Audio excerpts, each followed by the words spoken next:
Hello दोस्तों, नमस्कार। मैं रिंकू सेन आप सभी का गुरुकुल क्लासेस के चैनल में स्वागत करते हैं। आज का टॉपिक है गौड़ जनजातियों की उप जनजाति।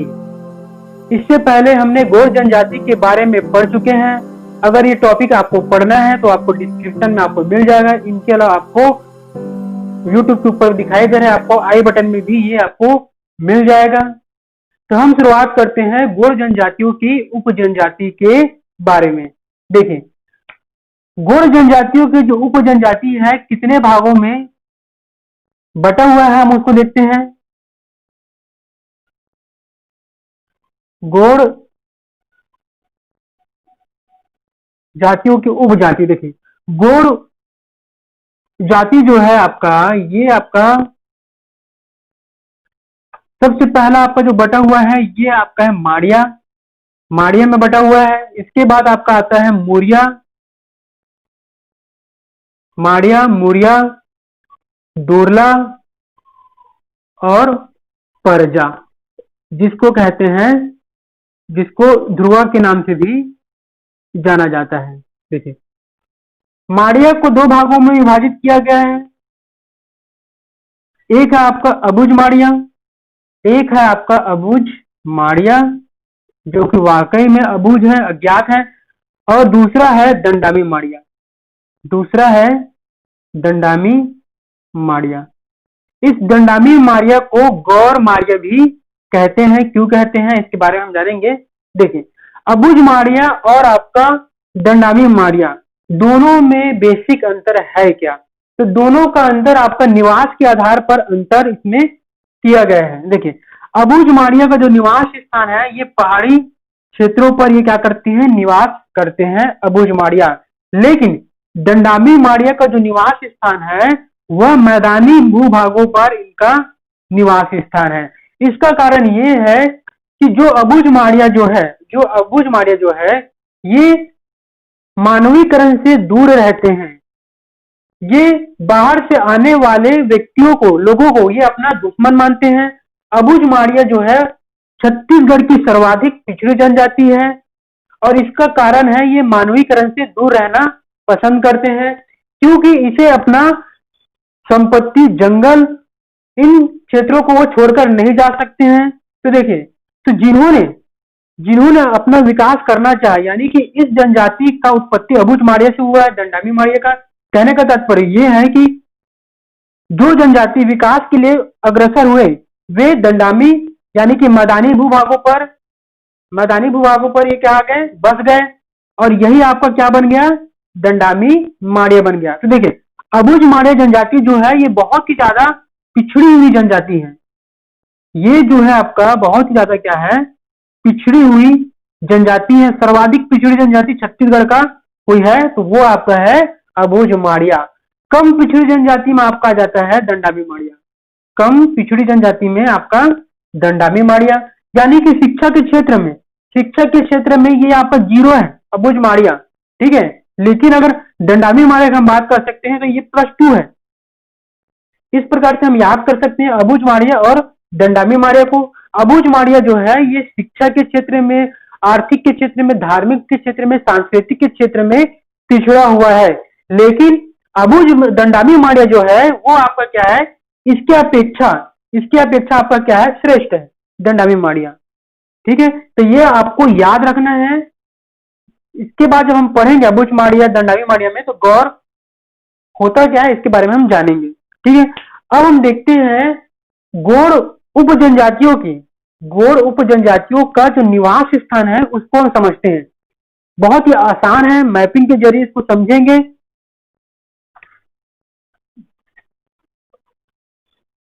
देखिए, देखिए सबसे पहले आपको तो यह याद रखना पड़ेगा, सबसे पहले कि जितनी भी गौड़ जनजाति है और गौड़ जनजातियों की जो उप जनजाति है उनका सभी का निवास बस्तर संभाग और उनके जिलों में, उनके क्षेत्रों पर उनका क्या है, निवास स्थान है। तो देखिए, सबसे पहले हम बना लेते हैं बस्तर संभाग। ये हमने बना लिया बस्तर संभाग, कांकेर, नारायणपुर,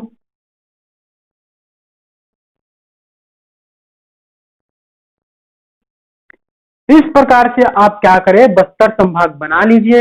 बस्तर संभाग में कुल कितने जिले हैं, तो कुल आपका 7 जिले हैं। बीजापुर, बीजापुर, नारायणपुर, कोंडागांव, कांकेर, दंतेवाड़ा, सुकमा और अंतिम आपका है बस्तर। अब देखिए हम क्रम बाय क्रम देखते हैं जो उप जनजाति है उसके बारे में। सबसे पहला आपका आता है अबुझ माड़िया। सबसे पहला आपका आता है अबुझ माड़िया। देखिए अबुझ माड़िया का जो निवास स्थान है, अबुझ माड़िया का जो निवास स्थान है, ये आपका नारायणपुर, नारायणपुर और ये बीजापुर।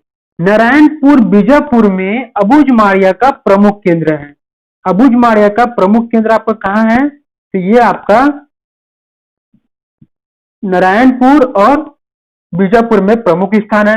उनमें से सर्वाधिक प्रमुख केंद्र आपका आ जाता है पहाड़ी वाले क्षेत्रों में।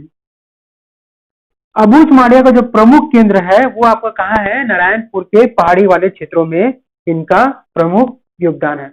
अब देखें, ये तो आपका हो गया अबुझ माड़िया जो नारायणपुर बीजापुर में निवास स्थान है।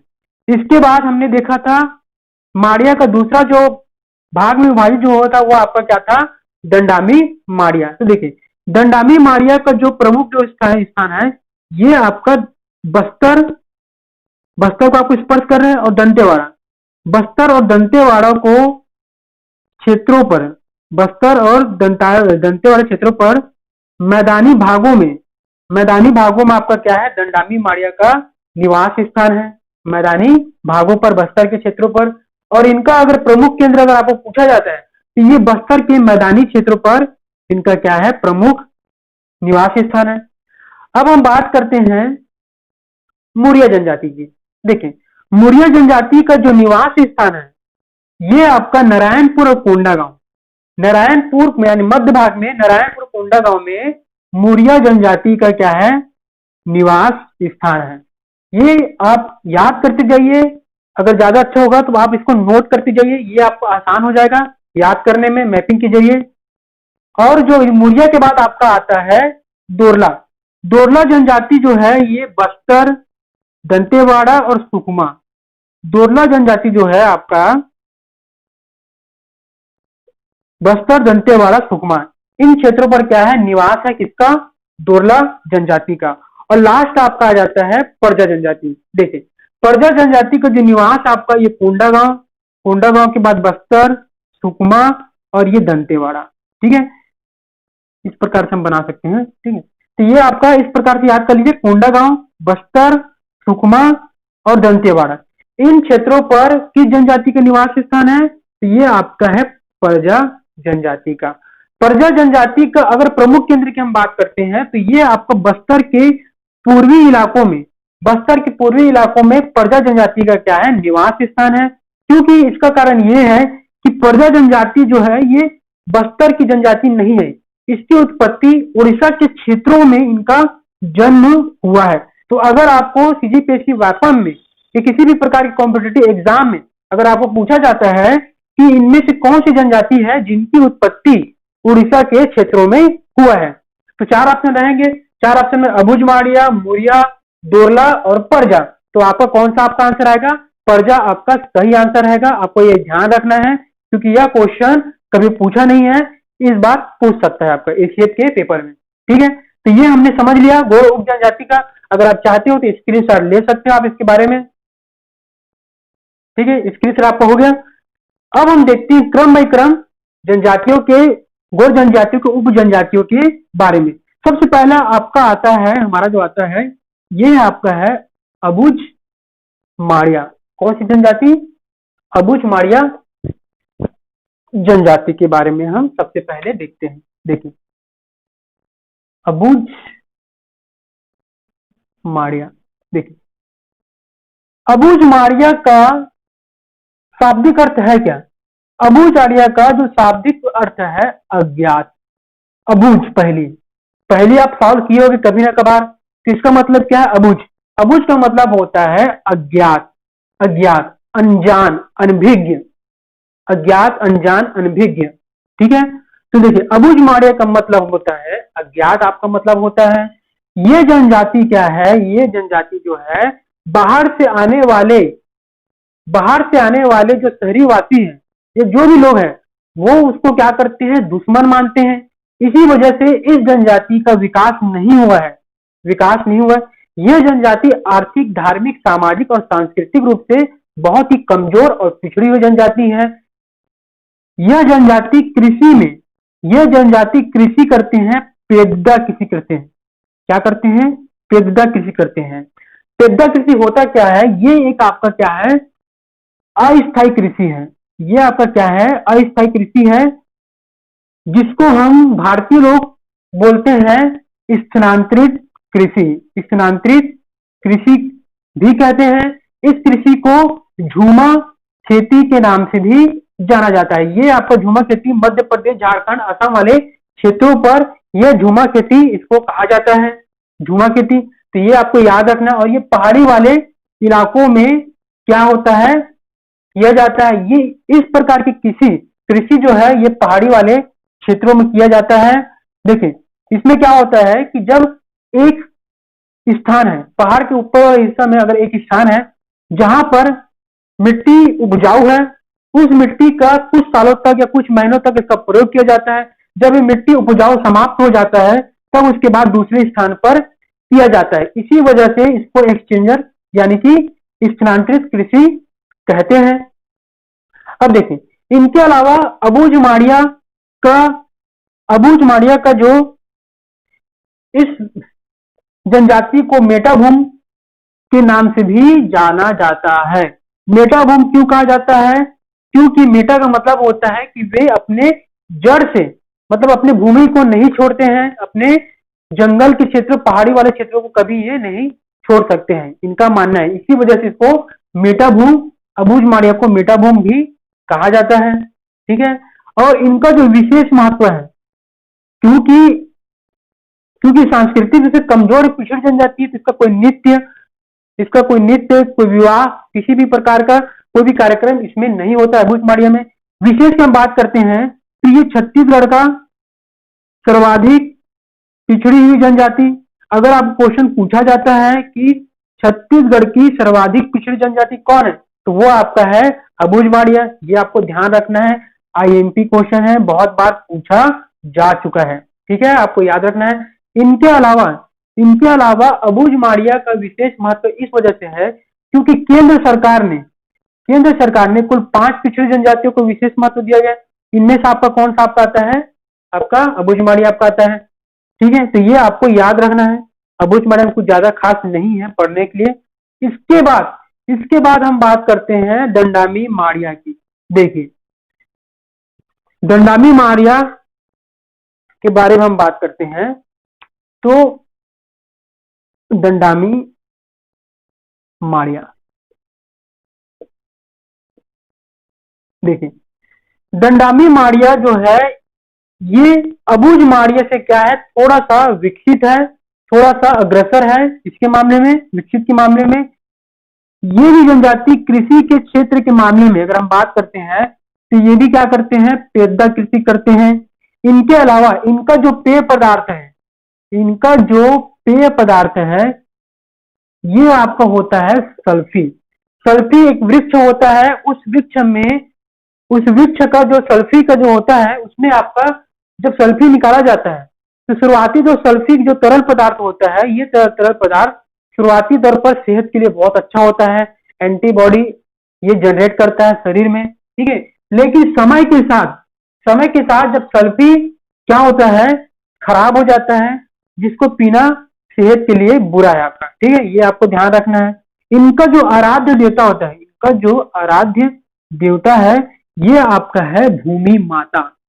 भूमि माता इनका क्या है, आराध्य देवता है।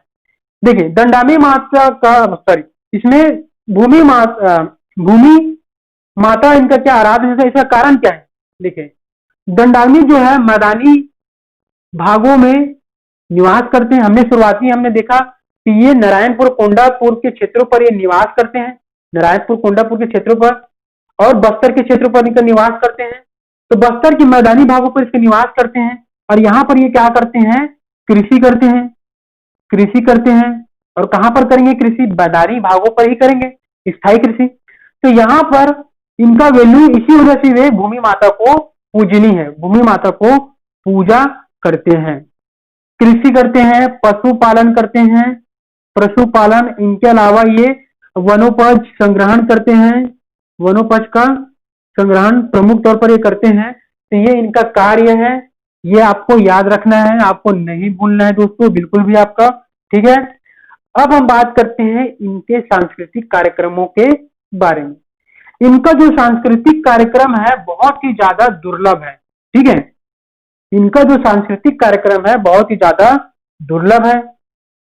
देखिए, दंडामी मारिया में एक नृत्य होता है, इसको बोला जाता है बाइसन गौर, बाइसन गौर नृत्य के नाम से ये जाना जाता है। इस नृत्य को दंडामी नृत्य के नाम से भी ये जाना जाता है। देखिए, बाइसन नृत्य या गौर नृत्य, इसमें होता क्या है हम इसके बारे में समझते हैं।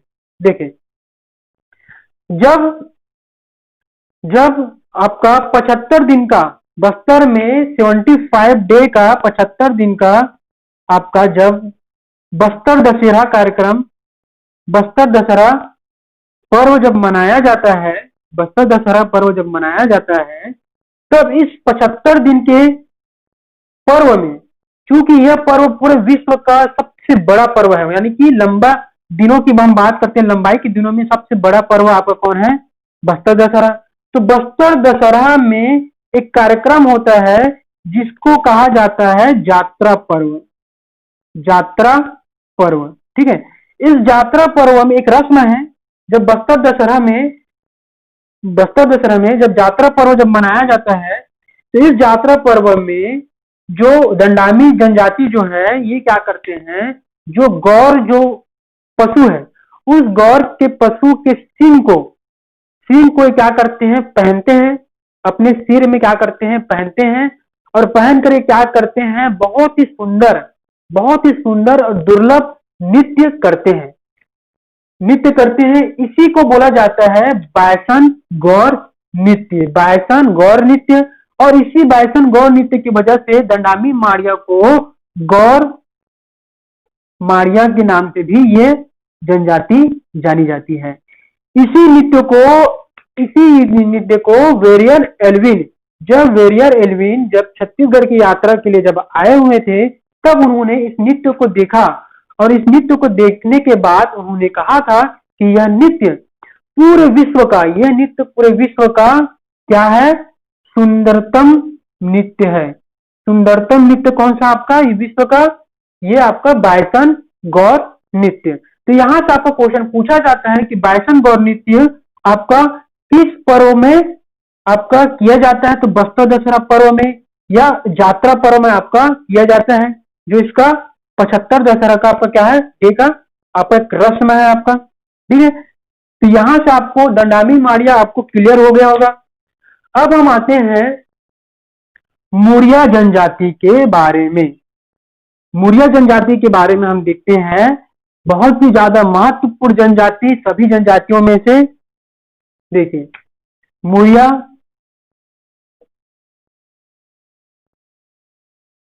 जनजाति, मुरिया का शाब्दिक अर्थ होता है आदिम। मुरिया का शाब्दिक अर्थ आपका क्या होता है, आदिम आपका शाब्दिक अर्थ होता है। मुरिया जनजाति को सबसे पहले आप अपने दिमाग में बैठा लीजिए कि यह छत्तीसगढ़ का सर्वाधिक सांस्कृतिक रूप से समृद्ध जनजाति कोई है छत्तीसगढ़ का, तो वो आपका क्या है, मुरिया जनजाति है। सांस्कृतिक रूप से समृद्ध जनजाति। सांस्कृतिक का मतलब क्या है, सांस्कृतिक का मतलब क्या है कि बहुत सारे पर्व, नृत्य, नाट्य, यह जनजाति मनाई जाती है। यह जनजाति जन्म से लेकर मृत्यु तक के कार्यक्रम में कहीं न कहीं कहीं ना कहीं इनका क्या होता है, सांस्कृतिक महत्व होता है, पर्व होता है। ठीक है, तो हम इस जनजाति के बारे में हम देखते हैं।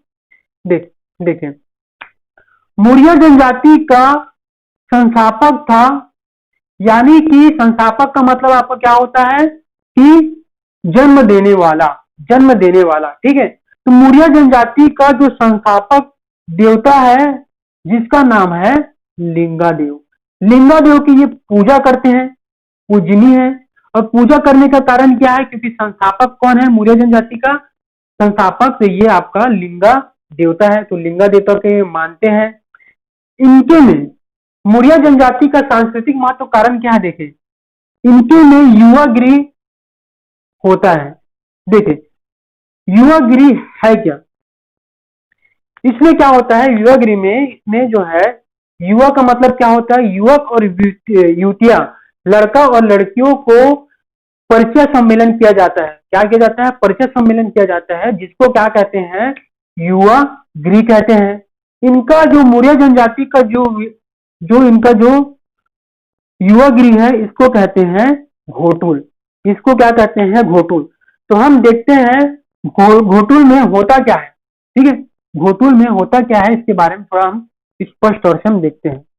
देखिए घोटुल, देखिए घोटुल में इसमें होता क्या है कि इसमें जो 12 वर्ष के कम आयु के युवक और युवती, 12 वर्ष के कम आयु 12 वर्ष के कम आयु के युवक और जो युवती जो है, इनका क्या किया जाता है, सांस्कृतिक, इनका क्या किया जाता है, सांस्कृतिक, धार्मिक, सांस्कृतिक धार्मिक क्या क्या किया जाता है, इनको सिखाया जाता है, इसको ट्रेन किया जाता है। सांस्कृतिक धार्मिक तौर पर इनका क्या किया जाता है, प्रशिक्षण किया जाता है, प्रशिक्षण किया जाता है, जिसको कहा जाता है घोटुल। जिसको क्या कहा जाता है, घोटुल कहा जाता है। इसमें होता क्या है, जो प्रशिक्षण करता, जो मुखिया जो होता है, जिसको कहा जाता है पुरुष, जो पुरुष मुखिया जो होता है, घोटुल का जो पुरुष मुखिया होता है, ठीक है, इसको कहते हैं सिरेदार। इसको क्या कहते हैं, सिरेदार। और जो महिला जो मुखिया होता है, जो महिला जो मुखिया जो होता है, इसको कहते हैं बेलोसा। जो क्या करते हैं, ट्रेनिंग कार्य भी करते हैं, और ये उन युवक युवतियों को मिलाने का कार्यक्रम इनका है, ये इनका है। ठीक है, इनके अलावा जो पुरुष सदस्य जो होते हैं, जो इनका जो पुरुष सदस्य होता है, इनका जो पुरुष सदस्य को कहते हैं चेलित, चेलित। और वही महिला महिला सदस्य को कहते हैं मोटियारिन, मोटियारिन। तो ये आपको याद रखना है, क्योंकि ये हमेशा आईएमपी क्वेश्चन है, हमेशा पूछा ही जाता है कॉम्पिटिटिव एग्जामों में, तो ये आपको ध्यान देना है। अब देखें, जब घोटू कार्यक्रम जब होता है, जब घोटू कार्यक्रम होता है, जब युवक युवती को जब मिलाया जाता है, तब इसमें इसी खुशी के उपरांत में एक नृत्य किया जाता है, एक नृत्य किया जाता है। इस नृत्य को कहते हैं माद्री नृत्य। कौन सा नृत्य, माद्री नृत्य कहते हैं। जब युवक युवती को मिलाया जाता है, तब क्या किया जाता है, माद्री नृत्य किया जाता है।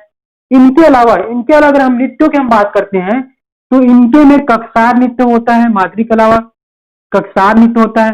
कक्षार नृत्य आपका जो है, ये पूजा करने के समय में यह नृत्य किया जाता है।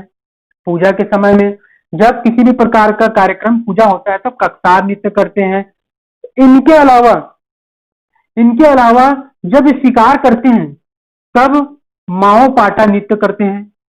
जो मौर्य जनजाति जब है, ये आपका शिकार के समय में भी क्या करते हैं, नृत्य करते हैं। और शिकार एक प्रकार का नाट्य भी है, आपको ये याद रखना है। ठीक है, तो माओ पाटा शिकार के समय में नृत्य किया जाता है। ये 2 बार सीजीपीएससी क्वेश्चन में पूछा जा चुका है, आपको याद रखना है। ठीक है, इनके अलावा घोटुल पाटा नृत्य, घोटुल पाटा नृत्य किया जाता है। घोटुल पाटा जो नृत्य है, यह मृत्यु के समय में किया जाने वाला एक नृत्य है। जब किसी व्यक्ति का निधन हो जाता है, तब निधन के समय में ये आपका घोटुल पाटा नृत्य किया जाता है। इनके अलावा जो आपका है हुल्की पाटा, हुल्की पाटा नृत्य। तो हुल्की पाटा नृत्य जो है सभी पर्व के समय में हुल्की पाटा नृत्य किया जाता है। एक बार रिपीट कर देता हूँ। मादरी नृत्य कब किया जाता है? जब घोटू के समय में युवक युवती को जब मिलाया जाता है तो खुशी के उपरांत में मादरी नृत्य करते हैं वहां के मुड़िया जनजाति के लोग। ठीक है। कसार नृत्य पूजा के समय में किया जाता है, किसी विशेष कार्यक्रम पूजा के समय में। माओ पाटा नृत्य शिकार के समय में, और जब शिकार करते हैं, शिकार करने के खुशी में ये क्या करते हैं? माओ पाटा नृत्य करते हैं। घोटू पाटा नृत्य मृत्यु के समय में किया जाने वाला नृत्य, और हुल्की पाटा सभी पर्व के समय में किया जाने वाला नृत्य है। तो ये आपको याद रखना है दोस्तों। ठीक है। इनके अलावा मड़ई महोत्सव मनाते हैं। इनके में जो है मड़ई महोत्सव धूमधाम से मनाते हैं कौन सी जनजाति? मुड़िया जनजाति। मुड़िया जनजाति का मड़ई महोत्सव बहुत ही ज्यादा महत्वपूर्ण है। इनका मुड़िया जनजाति का जो मड़ई महोत्सव है, इनका जो देवता होता है अंगादेव। कौन से देवता? अंगादेव। जब मड़ई महोत्सव जब मनाते हैं तो ये अंगादेव को क्या करते हैं? पूजा करते हैं। अंगादेव की पूजा करते हैं, और पूजा करने के बाद, पूजा करते हुए, पूजा करने के समय ये एबाल तोड़ नृत्य करते हैं। कौन सी नृत्य करते हैं? एबाल तोड़ नृत्य करते हैं। ठीक है। तो ये आपका नया आपका आ गया एबाल तोड़ नृत्य। एबाल तोड़ नृत्य। ठीक है। तो एबाल तोड़ नृत्य किसके समय में किया जाता है? तो ये आपको याद रखना है मणि महोत्सव के समय में। इसकी पूजा देवता कौन है? अंगादेव। देखिए, लिंगादेव के बाद आपका कौन सा आ गया? अंगादेव, जो पूजा आपका देवता है। ठीक है। और ये आपको जो मणि महोत्सव जनवरी से लेकर अप्रैल के महीने में, जनवरी से लेकर अप्रैल के महीने में ये आपका क्या है? मनाया जाता है मड़ई महोत्सव। मड़ई महोत्सव का विशेष महत्व इस वजह से है क्योंकि यहाँ पर नारायणपुर में विशेष तौर पर मड़ई महोत्सव का सर्वाधिक महत्व है। क्वेश्चन आपको पूछा जाएगा सीजीपीएससी वापस अन्य कॉम्पिटेटिव एग्जामों में कि छत्तीसगढ़ का प्रसिद्ध मड़ई महोत्सव कहाँ का प्रसिद्ध है? तो ये आपका कहाँ का प्रसिद्ध है? नारायणपुर का प्रसिद्ध है। और इसको कौन सी जनजाति मनाते हैं? तो इनको मुड़िया जनजाति क्या करते हैं? मनाते हैं। अब देखें, मुड़िया जनजातियों की अगर हम कार्यों की हम बात करें, मुड़िया जनजाति की अगर हम कार्यों की हम बात करते हैं तो ये कार्य में जो काष्ठ शिल्प है, अगर हम इन कार्यों की हम बात करते हैं तो इनका जो कार्य में काष्ठ शिल्प यानी कि इसमें लकड़ी का शिल्पकारी किया जाता है। ठीक, काष्ठ शिल्प और बांस शिल्प। काष्ठ शिल्प और बांस शिल्प में बहुत ही ज्यादा मुड़िया जनजाति अब क्या है? इनका महत्वपूर्ण भागीदारी है।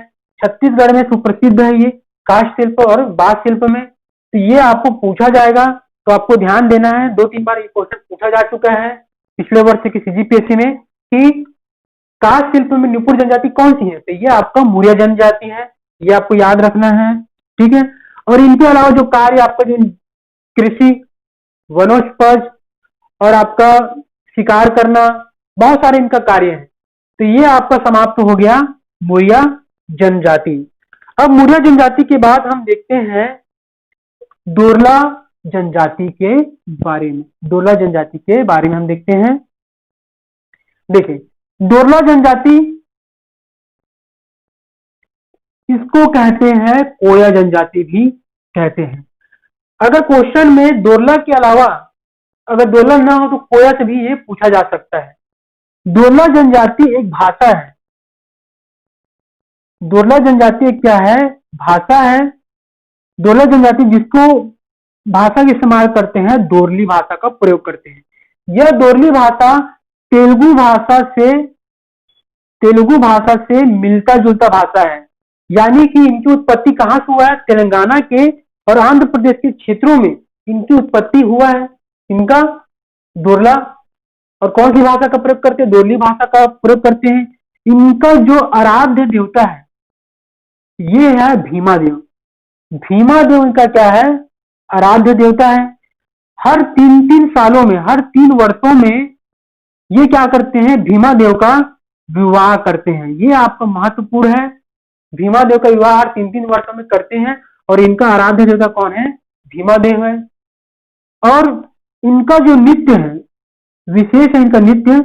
इनका जो नृत्य है ये आपका दोरला दोरला नृत्य करते हैं। दोरला के अलावा ये पेंडुल नृत्य भी करते हैं। देखिए दोरला नृत्य कब करते हैं, जब देखिए दोरला नृत्य जो है ये आपका सभी पर्व के समय में, या विशेष पर्व के समय में किया जाता है। पेंडुल नृत्य जो है ये नृत्य आपका विवाह के समय में किया जाने वाला नृत्य है। दोरला जनजाति विवाह के समय में पेंडुल नृत्य करते हैं, दोरला जनजाति। और इसके समय में नोट करने वाली बात यह है, विशेष है सबसे ज्यादा, ठीक, अद्भुत है, अकल्पनीय है।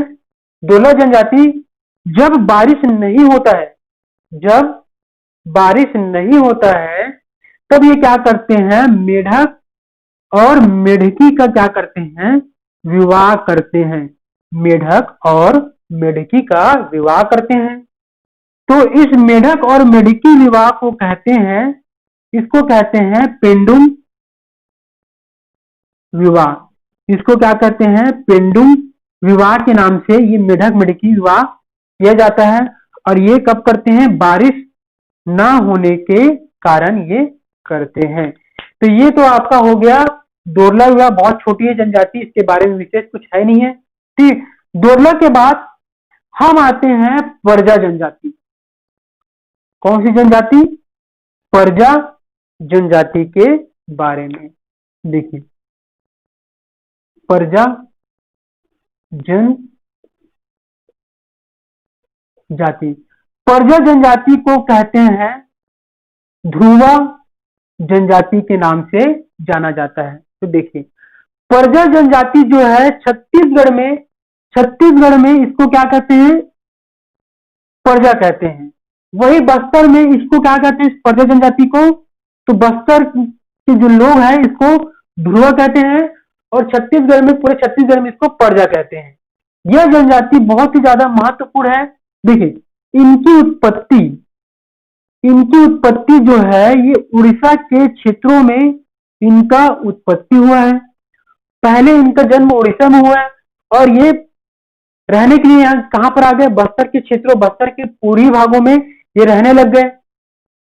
अब देखिए उड़ीसा, क्वेश्चन अगर आपको पूछा जाएगा कि परजा जनजाति की उत्पत्ति कहां से हुआ है, तो आप बता सकते हो ना आप, कहां, उड़ीसा में इनका जन्म हुआ है। और ये इनका जो निवास स्थान है, इनका जो निवास स्थान है वो आपका है बस्तर के पूर्वी क्षेत्रों में। बस्तर के पूर्वी क्षेत्रों में, पूर्वी में क्यों कारण है, क्योंकि उड़ीसा पूर्व दिशा में है, छत्तीसगढ़ के बस्तर के पूर्वी क्षेत्रों में। इनके अलावा कोंडागांव, सुकमा और दंतेवाड़ा में ये क्या करते हैं, निवास करते हैं। स्टार्टिंग में, शुरुआत में हमने मैपिंग के जरिए समझ चुके हैं कि कहां कहां पर इनका निवास है। देखिए निवास स्थान के बाद हम आते हैं, ये भी जनजाति सांस्कृतिक रूप से समृद्ध जनजाति, विशेष इसका महत्व है। देखिए इस जनजाति का क्या है कि ये इनका मान्यता है परजा जनजाति का कि इनका जो जन्म जो हुआ है सूर्य से जन्म हुआ है। सूर्य का उदय से परजा जनजाति का क्या हुआ है, उदय हुआ है। यह जनजाति हष्ट पुष्ट जनजाति है, मतलब शारीरिक तौर से इसका गठन बहुत ज्यादा मजबूत है इस जनजाति का। इस जनजाति का विशेष महत्व ये है कि ये क्या करते हैं,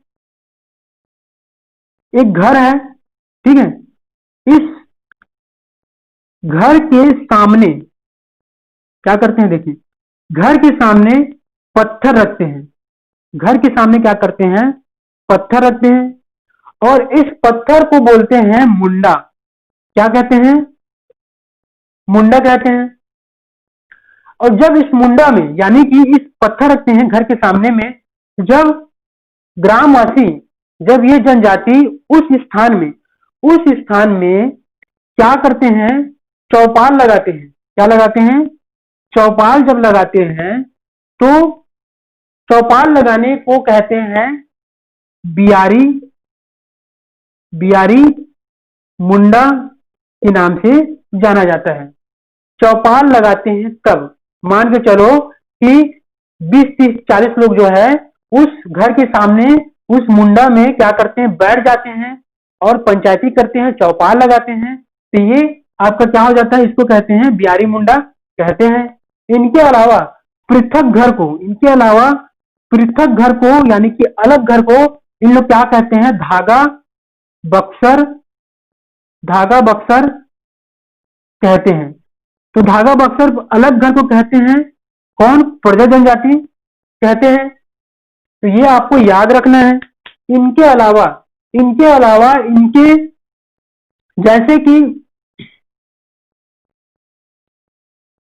जैसे कि छत्तीसगढ़ में जो जादू टोना तंत्र विद्या जो करते हैं उनको क्या कहते हैं, बैगा कहते हैं।